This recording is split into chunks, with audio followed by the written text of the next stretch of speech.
Virginia, Republican Delegate Rob Bell. He's also a candidate for the Republican nomination for Attorney General. He is running against the other announced candidate, Mark Obenshine. Delegate Bell, welcome to the John Frederick Show. Good morning. Good morning from Jefferson, Virginia. Always great to have you on, Delegate Bell. If we could start with, running for Attorney General, you're basically two positions down in the ballot after the governor, after lieutenant governor, where we've got 7 candidates in that race, 2 candidates in your race. What is the differentiating platform of the Rob Bell candidacy vis-a-vis your primary opponent, Mark Obenshine? Let me do it this way. Let me tell you what I think I bring. And there will be some things that I understand he's going to talk to everybody tomorrow that he can say he brings, and then there'll be some things that we don't share. And I think that the focus of the office, the things that I would bring, I hope it would make me a good Attorney General and make me a benefit to the ticket that's being constructed, would be, number one, I will fight for the Constitution when we wake up in the morning, in my midday meeting, while I'm having some coffee, when I'm talking with the staff, and when I go home. And it's not, those are easy words to say. It's all very trendy now. Everybody's for the Constitution now. But I think my track record, I've been in the General Assembly for 11 years. I have Jefferson's seat. Thomas Jefferson was in the General Assembly. I have his seat. I take that very seriously. I think that I have a particular obligation to defend the liberties that our founders placed in the Constitution. And rather than just talk about it, I'll give you 2 examples. The first would be that Property Rights Amendment that just passed, and there was a lot of work before that got to the voters, and the work went something like this. The Supreme Court misread the Constitution in 2005. They eliminated the public use requirement for an eminent domain. They said they can take property for any old reason. And immediately we started to work on trying to give Virginians back the rights they had. And it was a arduous process. I had an amendment. My first try at this was in 2007. I had an amendment that got through the House, got to the Senate floor, failed. Tried again in 2009, failed. I had another amendment I tried in 2010. It got deferred. And we finally put together a huge group, including Johnny Joanno, who's a good Democrat property rights supporter, and he was for it, and we were able to just barely get the votes we needed to get it out of the House and Senate and get it to the voters. But I think that's what you need. Somebody who's going to really, really not just chase headlines, but dig in, get behind the scenes, round up the votes, do all that you need to do if you want to really fight for the Constitution. That's what it takes. The other thing is the Obamacare case. Obviously the law came down from Washington that said Washington wants you to buy something. We're going to make you buy something. Clearly unconstitutional. And we in Virginia, I was the co-patron of the law that said no, not in Virginia. We're not going to do it here. And of course that set up the Supreme Court lawsuit that we lost by 1 vote. But so the first thing is step in and defend the Constitution. The other thing is I have just a personal history involved with fighting crime, and I was a prosecutor for 5 years, prosecuted 2,400 cases, and since I got elected, have worked on crime laws ever since. And this is, I say a long answer, but we had a law last year. We looked at people that are committing serious sexual crimes against children. It turns out the penalties were abominably low. And to be very specific, there were 228 of these cases. These are rapes of kids of 12 or under. There are 228 cases in the last 2 years, 213 committed by adults. Of the entire number, only 10 got life. And the average sentence was 13 years. Half of all rapes in Virginia are of kids under 12. 12% are kids under 7. These are unsustainable statistics. We really have got to lock those guys up. And so we passed a law that I was the House patron for that did that. Starts July 1. So if you go to the nominating convention in May, there's going to be a lot of delegates there that have been brought to the convention by a multitude of different candidates. Certainly there'll be a large contingent there that are backers of the presumptive gubernatorial nominee, who we just had on, by the way, Attorney General Ken Cuccinelli.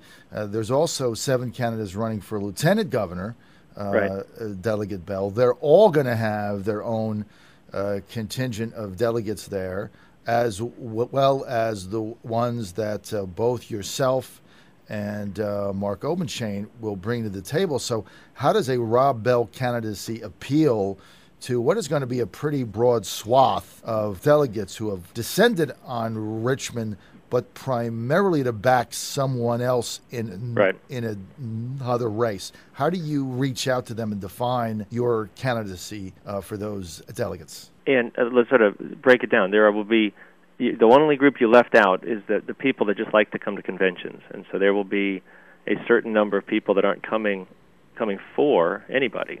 Right. But you see them year after year, and they're the party regulars, and it's they don't have to be old regulars. They might have been brand new, but they just like the idea. They think it's neat to come to a convention, and they will go with an open mind and vote. It just adds to what you're describing, which would be, I suspect, that for all of our work and all of our meetings, and so I was in Hampton last night, and I was in Tazewell the night before, and tonight, I don't remember where they had me going, but it's we are going to meetings every single night.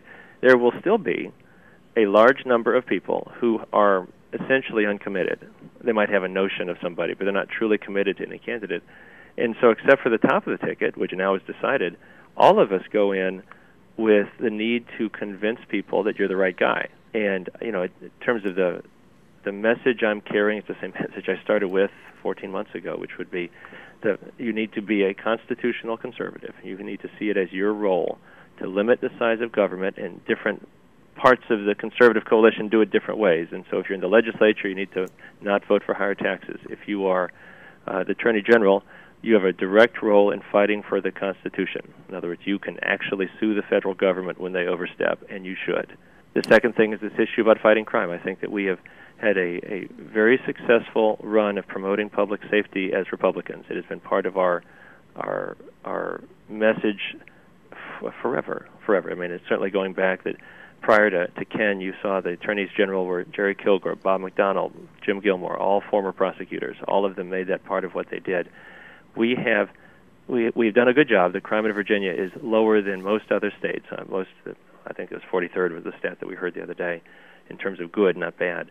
But we still have too many Virginians who don't feel safe in their schools, don't feel safe in their neighborhoods. And whether you are identifying those evil criminals that we need to lock up as long as we can, or trying to get the knuckleheads, which is the larger category, but get the knuckleheads to stop, to find another way to go about their lives until they get old enough that they would just stop for being old. Those are the two categories of criminals, and those are we need to come up with plans to address them. I think that having someone with law enforcement background and training is useful on the ticket. We've had it for a long time. It's not Ken Cuccinelli's background, but it's Bob's. And what's happened is a lot of these initiatives have come out of Bob's shop while Ken was working on the constitutional issues. But there's no reason the AG's office can't do both. Delegate Bell, along those lines, Virginia has one of the highest incarceration rates in the United States. Some people say that the law enforcement in this state and the desire to incarcerate people is outstripping everybody else. How do you address that? That's not accurate. That's not an accurate statistic. Now, we can sort of talk about incarceration more generally, but nobody should assume that in terms of percentage of people that are incarcerated, we are in the top 10, because we're not. But the basic issue would be, are we being effective at fighting crime? In other words, someone commits a crime in Virginia, someone is a victim of a crime, are we doing a good job?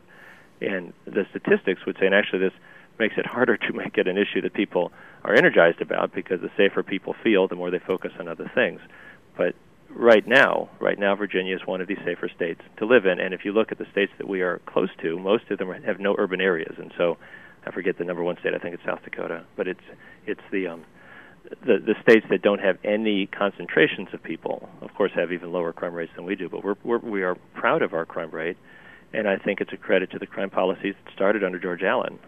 I mean, George Allen's theory was the violent crimes in Virginia are being committed by a tiny proportion of its citizens. It's not true that 10% of the people are committing 90% of the crimes. It's 1% of the people, less than that, are committing the vast majority of violent crimes.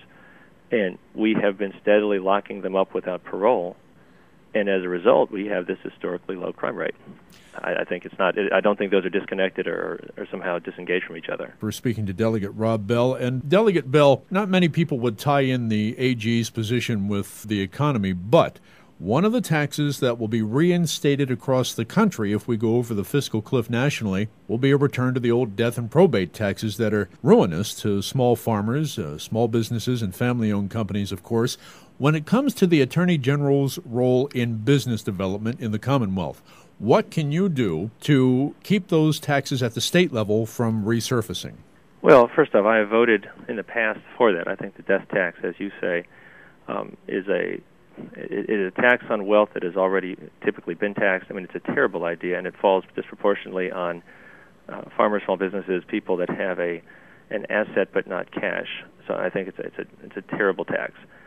You can use the office to advocate for it, of course, and it's sort of the larger question of how the Attorney General's office can be used to promote economic prosperity. Mm-hmm. You are ultimately the lawyer for the Commonwealth. It is your job to tell state agencies and the General Assembly and local governments what the law currently is, what the regs actually do. They'll call you up and say, "Can I do X?" And you have to, if you're doing a good job, you have to say, "Here's what it actually requires." But as you are in the middle of that process, and previous attorneys generals have done this, there is no reason why you can't keep a rolling review.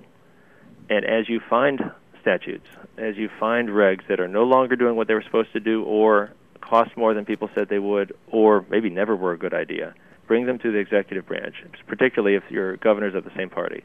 Bring them to the legislature. This law, okay, so I just got an inquiry about this law, and here's what I just had to tell them they had to do. But fellas, gosh, what seemed like a good idea 30 years ago is no longer doing what you set it out to do. And now you've got this poor agency running willy-nilly, following the rule you set. But anyway, this is something that's been done in the past. It's something that I think the Attorney General's office can do in the future. I hate to tie the two issues together here on photo ID and voting and immigrants' rights. You supported House Bill 9 as well as House Bill 569. Neither one of those actually were successful, but those called for any voter without a valid ID to cast a provisional ballot, as well as provisions for a free photo ID to anyone who doesn't have one. What is your stance on how Virginia enforces current standing immigration laws? Well, there are limits. I mean, we have tried repeatedly to get additional authority to enforce what, in some cases, are the federal rules through the state agencies. The things we should be doing on immigration policy, it seems to me, are both federal and state. And so at the state level, we need to eliminate those things that make us an attractive place for people who are illegally here to come here. Now, this has nothing to do with legal immigration, and I don't want to have any, so I don't want to connect them, but there are people here, obviously, who do not have documentation, and they come for two reasons. One would be government benefits, and the second would be because they are seeking employment. And absent those, I doubt as many would come. I mean, it's obvious. And so we have repeatedly looked at government benefits, and the Supreme Court has put some limits on this, but we've looked at the government benefits and said we don't think these are appropriate for non-citizens. We're going to preserve our precious wealth, which we, of course, collect from taxes, for people that are actually Virginia citizens. And so we have repeatedly done that on the benefit side. And there's been some movement on E-Verify, not as much as the bills I would have supported, but there's been some movement on E-Verify, which is to ensure that employers only hire legal citizens. The third part would be this issue about what happens when someone is arrested. Under what circumstances will ICE come and get them? And most people don't know this, but there are in your jail, at your local jail right now, some non-citizens who have been processed for some crime and are going to be released. And it's not because the local sheriff or jailer doesn't know that they're not legally here. The reason is there's nowhere to send them, no one to pick them up. And we don't run a shuttle service ourselves. You know, we try to hand them over to the federal authorities. And so the last part is try to work with the federal authorities as best we can to make sure that at least we know where they're going to take them back. We hand them over. That's sort of the third step. And we have an ongoing agreement that the Obama administration has been signaling that that's no longer going to be something that they do as much of. And so we'll have to sort this out over the next 4 years. Obviously, many of us were waiting to see what the next president would do and be, and it turns out it's going to be the same guy. Do you think that the now voter ID law that we have in place in Virginia is sufficient? No. What would you advocate be done? I am drafting the follow-on bill to House Bill 569, which was last year's bill, and we're going to keep the basic idea, but obviously it didn't pass, so we won't tweak it. But it does two things. The first would be you can't vote without a photo ID. Period.